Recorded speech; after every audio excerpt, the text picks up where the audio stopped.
दोस्तों, क्या सपनों का शहर दुबई अब खत्म हो रहा है? The rise and sudden fall of the city of dreams.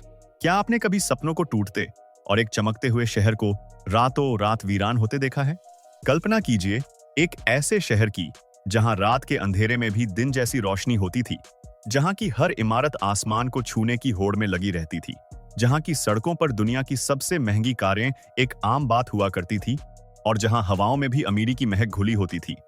यह एक ऐसा शहर था जहां कदम रखने की जगह नहीं होती थी, लेकिन आज उसी शहर की सड़कों पर एक अजीब सा सन्नाटा पसरा हुआ है। आज वहां लोगों की भीड़ नहीं, बल्कि खामोशी गूंजती है। जिन होटल्स में एक कमरा पाने के लिए लोगों को महीनों पहले बुकिंग करनी पड़ती थी, वो आज पूरी तरह से खाली पड़े हैं। दुनिया के सबसे बड़े मॉल्स, जहां पैर रखने की जगह नहीं मिलती थी, आज वो सुनसान पड़े हैं। और वो मशहूर टावर, जो दुनिया को अपनी ऊंचाई से चुनौती देता था, आज वहां बिना किसी लाइन के, बिना किसी इंतजार के लोग सीधे ऊपर पहुंच रहे हैं। आखिर ऐसा क्या हो गया? क्यों लोग अचानक इस सपनों के शहर को छोड़कर अपनी जान बचाकर भाग रहे हैं? क्या यह सिर्फ एक छोटी सी परेशानी है या फिर एक बहुत बड़े पतन की शुरुआत? आज हम बात कर रहे हैं सपनों के शहर दुबई की, the golden era of Dubai, a dreamland. एक वक्त था जब दुनिया दुबई को देखती थी तो आंखें फटी की फटी रह जाती थी। 2000 के दशक से लेकर हाल ही के सालों तक इस शहर ने जो विकास किया, वो दुनिया के किसी भी देश के लिए एक चमत्कार से कम नहीं था।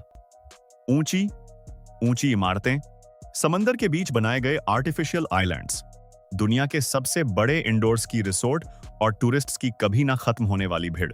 बर्ज खलीफा जैसी दुनिया की सबसे ऊंची बिल्डिंग के नीचे लोगों का सैलाब रहता था। यहां टिकट पाने के लिए लोगों को घंटों लाइन में खड़ा होना पड़ता था। दुबई मॉल में शॉपिंग करने वाले लोगों की इतनी भीड़ होती थी कि कई बार चलने की जगह कम पड़ जाती थी। होटल्स हमेशा फुल रहते थे। इंटरनेशनल एयरपोर्ट पर फ्लाइट्स की लैंडिंग के लिए वेटिंग लिस्ट होती थी और यहाँ के टैक्सी ड्राइवर्स की कमाई भी आसमान छू रही थी। दुबई का सबसे बड़ा आकर्षण था इसका टैक्स फ्री होना। यहाँ काम करने वालों को कोई इनकम टैक्स नहीं देना पड़ता था और कोई प्रॉपर्टी टैक्स भी नहीं था। अच्छी सैलरी, लग्जरी, लाइफस्टाइल, सुरक्षा और ग्लैमर ने पूरी दुनिया को अपनी तरफ खींचा। इंडिया, पाकिस्तान, यूके, रशिया और फिलीपींस जैसे देशों से लोग अपने सपनों को पूरा करने यहाँ आ रहे थे। 2025 तक तो दुनिया भर के अमीर लोगों यानी मिलेनियर्स का यहाँ आना एक रिकॉर्ड बन चुका था। एक रिपोर्ट के मुताबिक सिर्फ 2025 में ही करीब 10,000 से ज्यादा करोड़पति हमेशा के लिए दुबई शिफ्ट हो गए थे। यहाँ का रियल एस्टेट मार्केट आसमान छू रहा था और प्रॉपर्टी की कीमतें हर साल 20% की दर से बढ़ रही थी। कंस्ट्रक्शन साइट्स पर 24 घंटे काम चल रहा था। दुबई को दुनिया का सबसे बड़ी सुरक्षित ठिकाना माना जाने लगा था, जहां दुनिया भर के अमीर लोग बिना किसी डर के अपनी दौलत इन्वेस्ट कर रहे थे। The sudden shock, geopolitics and fear. लेकिन कहते हैं ना कि हर चीज का एक वक्त होता है और हालात बदलते देर नहीं लगती। 2026 का साल आया और मिडिल ईस्ट में तनाव अचानक से बहुत ज्यादा बढ़ गया। यूएसए और इजराइल के ईरान पर होने वाले हमले और उसके जवाब में ईरान की तरफ से होने वाले पलटवार ने पूरे इलाके का माहौल खराब कर दिया। हालांकि शुरुआत में दुबई इस युद्ध का सीधा निशाना नहीं था, लेकिन इस रीजनल वॉर का सीधा असर इस शहर पर पड़ना शुरू हो गया। यूएई ने भी छुपकर ईरान के खिलाफ कदम उठाए, जिसके बाद माहौल और भी ज्यादा गंभीर हो गया। अचानक से लोगों के दिलों में खौफ बैठ गया।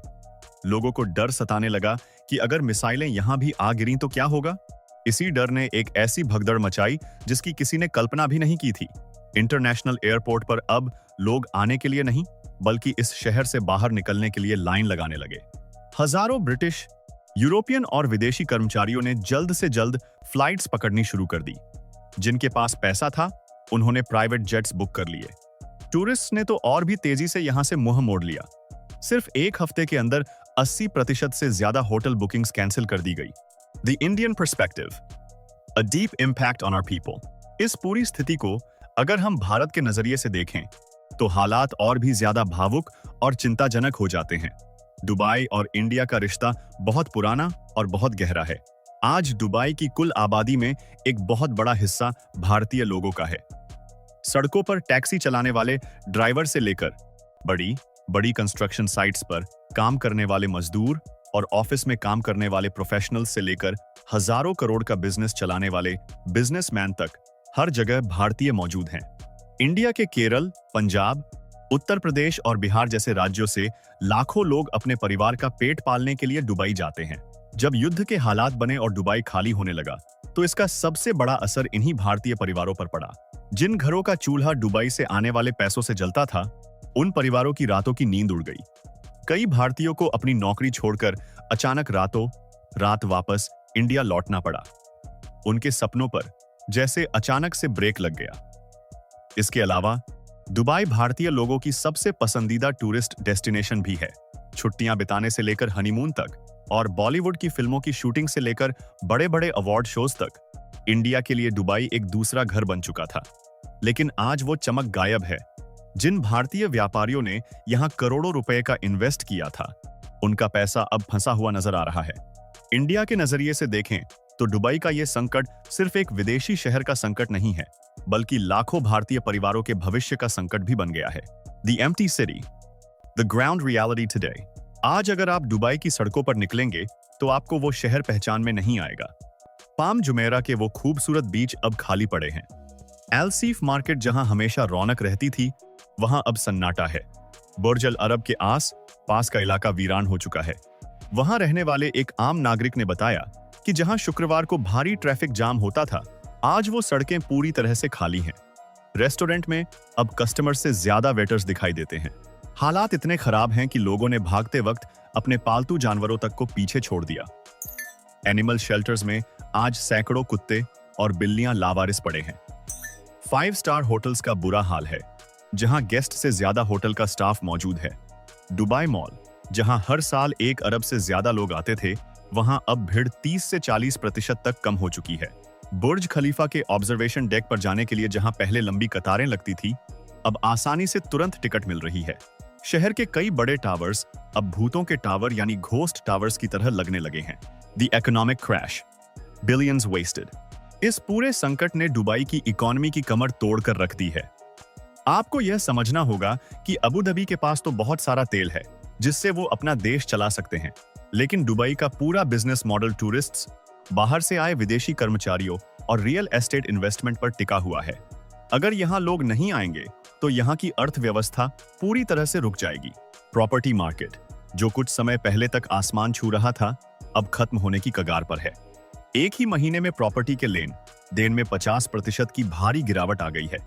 नए कंस्ट्रक्शन प्रोजेक्ट्स पर रोक लगा दी गई है। लोग अब नया पैसा इन्वेस्ट नहीं कर रहे हैं, बल्कि जिन लोगों ने पहले से यहाँ प्रॉपर्टी खरीदी हुई थी, वो अब उसे जल्द से जल्द कम दामों में बेचने की कोशिश कर रहे हैं। बिना विदेशी इन्वेस्टमेंट के दुबई का सरवाइव करना बहुत मुश्किल है। सिर्फ 2026 के एक साल में ही टूरिज्म से होने वाली कमाई 35% तक गिर चुकी है, जिसका सीधा मतलब है अरबों डॉलर्स का भयंकर नुकसान। Will Dubai rise again? The road ahead। अब सबसे बड़ा सवाल यह उठता है कि क्या दुबई कभी इस संकट से बाहर आ पाएगा? क्या यह शहर अपनी पुरानी चमक फिर से हासिल कर पाएगा? इतिहास गवाह है कि दुबई को जब भी चोट लगी है, उसने वापसी करना सीखा है। आपको याद होगा, जब 2008 में पूरी दुनिया में आर्थिक मंदी आई थी, तब दुबई का रियल एस्टेट मार्केट पूरी तरह से क्रैश हो गया था, लेकिन उन्होंने धीरे धीरे वापसी की। इसके बाद 2020 में जब पूरी दुनिया बंद हो गई थी, तब भी यहाँ का टूरिज्म खत्म हो गया था, लेकिन हालात सुधरे और वो फिर से खड़े हो गए। तो क्या इस बार भी ऐसा होगा? उम्मीद तो यही है कि इंसान का बुरा वक्त हमेशा नहीं रहता, लेकिन इस बार की चुनौती थोड़ी अलग और बहुत बड़ी है। यह सिर्फ पैसे या इकोनॉमी का संकट नहीं है, बल्कि यह हथियारों और देशों की लड़ाई का संकट है। अगर यूएसए और ईरान के बीच हालात सुधर जाते हैं, तो शायद शांति वापस आ जाए, टूरिस्ट फिर से आने लगेंगे और होटल्स फिर से भर जाएंगे। लेकिन जो डर लोगों के मन में बैठ गया है और दुबई की जो सबसे सुरक्षित शहर वाली इमेज टूट गई है, उसे वापस बनाने में शायद 5 या 10 साल का लंबा वक्त लग जाए। A lesson for the world। दोस्तों, आज दुबई खामोश है। यह वो शहर है जिसे सोने का शहर कहा जाता था, लेकिन आज ऐसा लग रहा है जैसे वो सोना कहीं मिट्टी में दब गया है। यह हालात हमें जिंदगी की एक बहुत बड़ी सीख देते हैं। चाहे कोई कितना भी बड़ा शहर हो, कितनी भी बड़ी इकोनॉमी हो, या फिर कोई आम इंसान, कोई भी पूरी तरह से सुरक्षित नहीं है। अगर आप अपना सारा पैसा, अपनी सारी उम्मीदें किसी एक ही चीज पर टिका देंगे और अगर उस चीज में आग लग गई, तो आपका सब कुछ खत्म हो जाएगा। दुबई को अब सिर्फ टूरिज्म और रियल एस्टेट पर निर्भर रहने के बजाय अपनी इकोनॉमी को अलग अलग दिशाओं में फैलाना होगा। उन्हें दुनिया की राजनीति और देशों के बीच के संबंधों को और भी गहराई से समझना होगा। हर रात के बाद सवेरा जरूर होता है और हम भी यही उम्मीद करते हैं कि यह शानदार शहर एक बार फिर से अपनी पूरी शान और शौकत के साथ दुनिया के सामने खड़ा होगा। आपको क्या लगता है दोस्तों? क्या दुबई अपने इस मुश्किल वक्त से बाहर निकलकर फिर से सपनों का शहर बन पाएगा, या फिर यह एक लंबे पतन की शुरुआत है? आपके विचार हमें कमेंट्स में जरूर लिखकर बताइएगा। अगर आपको इस शहर से जुड़ी कोई खास बात पसंद है तो वो भी हमारे साथ साझा करें। अगर आप हमारे चैनल पर पहली बार आए तो प्लीज इसे सब्सक्राइब जरूर कर लीजिएगा। जय हिंद।